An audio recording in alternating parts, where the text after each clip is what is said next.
This is the story of a Spider-Man who didn't care about responsibility. In the main timeline, a radioactive spider bit a selfless teenager named Peter Parker, creating the greatest hero New York had ever seen. But in this reality, that spider crawled just a few inches to the left. It bypassed Peter completely and sank its fangs into the neck of an ambitious, resentful man named Eddie Brock. This story explores the consequences of giving absolute power to someone with a massive chip on his shoulder, only to hand him the most dangerous weapon in the galaxy. 6 months later. The date was October 14th. Eddie Brock was at Oscorp, not for a school trip, but to sniff out a scandal for the Daily Globe. He felt out of place among the high school students, sweating in his cheap suit, desperate for a story that would make his career. He failed to notice the containment breach in the genetics lab, or the genetically altered arachnid descending from the ceiling. He simply felt a sharp, burning sting on his neck. Eddie slapped the spot, killing the spider instantly, and cursed his luck. He left the building in a foul mood, thinking he'd caught a bug, never realizing he had just stolen destiny from the teenager standing right next to him. That night, the fever hit him hard. Eddie tossed and turned in his apartment while his body burned and his DNA rewrote itself. But unlike Peter Parker, who woke up confused, Eddie woke up angry. He shattered his alarm clock with a casual swat that sent pieces embedding into the wall. He looked in the mirror to see his already muscular frame had become dense and corded with steel-like fibers. The glasses he wore for reading were suddenly useless because his vision was perfect. He felt the world slowing down around him. When he stumbled out the door and accidentally ripped the knob off, Eddie didn't think about science. He thought about power and how much easier it would be to crush anyone standing in his way. For the first month, there was no mask and no friendly neighborhood moniker. Eddie Brock used his newfound agility to get photos no other journalist could dream of. He climbed skyscrapers with his bare hands to stick to glass and steel while snapping shots of corrupt CEOs in their penthouse offices. He became the star reporter of the Daily Globe almost overnight, but the power demanded to be used. One night, a mugger pulled a knife on him in an alley. Eddie stopped the attack by breaking the guy's arm in 3 places and leaving him webbed to a dumpster with the organic silk that now shot from his wrists. He realized then that reporting on the news wasn't enough, when he could become the news himself. By the second month, a new figure dominated the New York skyline. The press called him the Spider, but he looked nothing like the hero we know. Eddie wore a makeshift black tactical suit that was practical and intimidating. He didn't patrol to save cats from trees, but instead hunted predators. His methods were brutal, efficient, and often permanent. Crime rates in his sector dropped because criminals were terrified rather than caught. He didn't have Uncle Ben's lesson about great responsibility guiding him. He operated on his own twisted moral code, where the innocent deserved protection and the guilty deserved pain. The city was divided, with some calling him a monster and others a savior, but Eddie Brock just called it justice. I want to give a massive thank you to everyone in the comments who suggested this insane scenario. We built this video based on your discussions about alternate timelines. If you have another character you want to see get the spider powers, drop it below, since we pick the best ideas for future videos. If you are enjoying this timeline, consider subscribing to catch the next one. Ironically, the person most obsessed with the spider was a high school student named Peter Parker. Without his own powers, Peter leaned into his genius intellect and photography skills to become the only photographer capable of tracking Eddie's movements. Eddie hated that this kid was a nuisance and a pest following him around. One evening, Eddie cornered Peter on a rooftop and dangled the boy over the edge by his shirt. Eddie growled at him to stop following, while his face remained hidden in shadow. He saw the fear in Peter's eyes, which was the same fear he inflicted on criminals. He hesitated for a second, as he realized he might be the villain in someone else's story. By month 4, the gifts were becoming a burden. Without the specialized metabolism Peter Parker had, Eddie's body struggled to cope with the mutation. He was constantly hungry, and consumed thousands of calories just to function. His muscles grew denser, making him slower, but much stronger than the Spider-Man we know. He could lift a city bus, even if he couldn't dodge bullets as easily. His organic webbing was unpredictable because it was tied to his stamina. During a fight with the Rhino, Eddie ran out of webs while the villain tore through downtown. He couldn't outmaneuver the charging giant, so he stopped the Rhino's charge with his bare hands. The impact shattered the villain's armor and nearly broke Eddie's own bones in the process. The stress of living a double life began to crack Eddie's mind. He lost his job at the Globe because he was too busy breaking jaws to write articles. His girlfriend Anne left him because she was terrified of the rage simmering under his skin. He was alone, broke, and angry at the world again. The powers started to feel like a heavy weight rather than a gift.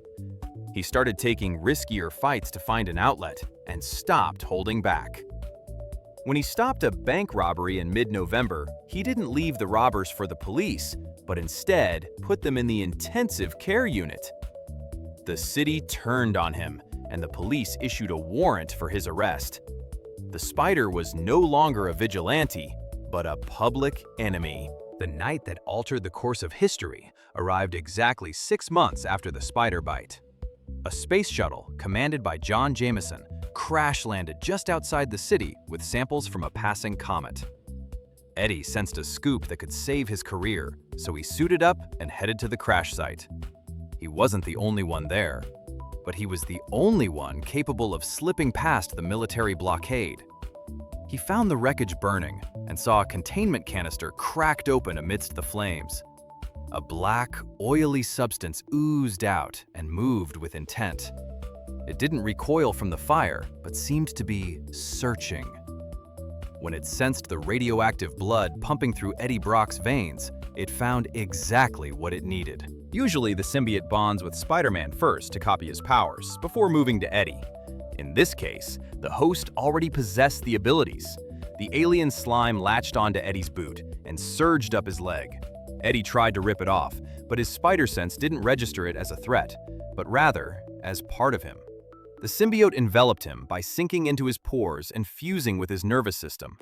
It didn't need to learn how to wall crawl or shoot webs, since those instructions were already written in Eddie's DNA. Instead of copy, the symbiote improved the host. It took Eddie an almost part of them first. The symbiote misted be focused on the mosting. Broken, exhausted body, and flooded it with adrenaline and cosmic energy. The pain and hunger vanished, until all that remained was strength. Eddie stood up as something far more than his former self. The symbiote reacted to the spider DNA by creating a sleek, monstrous version of the suit. A jagged white spider symbol erupted across his chest and back, as a biological manifestation of the spider power inside him, rather than a copy of Peter Parker. He stood 8 feet tall and rippled with muscle that made his previous form look weak. He tested his webs, and thick, black tendrils shot out to smash through concrete walls like battering rams, instead of the previous organic silk. He roared with a sound that wasn't human. It was a dual voice of man and monster, speaking in perfect unison. They didn't hate or care about Spider-Man, for they were the apex predator. We can examine the stats of this union. A normal symbiote bonding with a human creates a being capable of lifting 70 tons, while Spider-Man can lift about 10 to 20 tons. This Spider-Venom hybrid was exponentially stronger, with a base strength capable of juggling tanks. His skin was impervious to small arms fire, and the symbiote covered Eddie's lack of durability. The sonic weakness remained, but Eddie's spider speed allowed him to close the distance before anyone could use a sound cannon. He moved faster than the eye could follow, as a black blur of violence. He leaped entire city blocks instead of just swinging between buildings, and he cracked the pavement every time he landed. The first test of this new power came quickly, when the Scorpion, Mac Gargan, tore up Times Square while demanding a fight with the Spider. Spidey would joke and dodge until Gargan made a mistake in the original timeline, but Spider-Venom didn't joke. He dropped from the sky to land directly on Gargan with an impact that shattered the street. Scorpion tried to stab him with his tail, but Spider-Venom caught it with one hand and ripped the mechanical appendage clean off. The fight lasted 12 seconds before Gargan was left broken and terrified, screaming for the police to save him. The city watched in stunned silence at a force of nature that had decided to clean up the mess rather than a hero. Absolute power comes with a cost. The symbiote fed on Eddie's aggression, while Eddie's spider metabolism fed the symbiote. This loop pushed Eddie's humanity aside. He started sleeping less and patrolling for days at a time.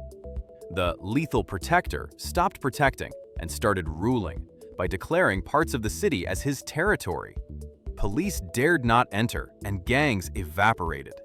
Even the Avengers monitored the situation from a distance because they were unsure if they could take him down without a casualty event. Eddie Brock, the man who just wanted to be a respected journalist, had become the King in Black of New York City before Null ever looked at Earth. He had everything he wanted, yet he was completely alone. The world eventually could not ignore him. A task force assembled under the leadership of Tony Stark and a specialized shield unit. They arrived with sonic cannons and flamethrowers rather than handcuffs. The ensuing battle decimated half of Queens as Spider-Venom tore through the Iron Man Legion easily. It took the combined efforts of the Avengers and the Fantastic Four to finally subdue him by trapping him in a high-frequency sound cage. When they finally separated Eddie from the suit, they found a man consumed by his own potential rather than a villain. Eddie was sent to the vault, and the symbiote was locked away in Area 51 to never be studied again. In this timeline, Peter Parker grew up to be a brilliant scientist, inspired by the cautionary tale of Eddie Brock. He never became Spider-Man, but he dedicated his life to curing genetic mutations to ensure no one else would suffer the same fate. Eddie Brock became a legend and a dark myth, whispered by criminals in the shadows. He proved that character makes a hero rather than power. The 6 months he spent with spider powers didn't prepare him for the symbiote, but instead made him a more dangerous host. This remains one of the darkest chapters in the multiverse, and serves as a reminder that sometimes the best outcome is for the spider to miss. This story presents the terrifying reality of a Spider-Venom born from ambition rather than altruism. It changes the entire balance of the Marvel Universe by trading our friendly neighborhood hero for an unstoppable force of judgment. It really highlights how important Peter Parker's heart is to the Spider-Man mantle. If you enjoyed this exploration of the multiverse, make sure to subscribe and hit the bell so you don't miss our next theory. Thanks for watching, and I'll see you in the next one.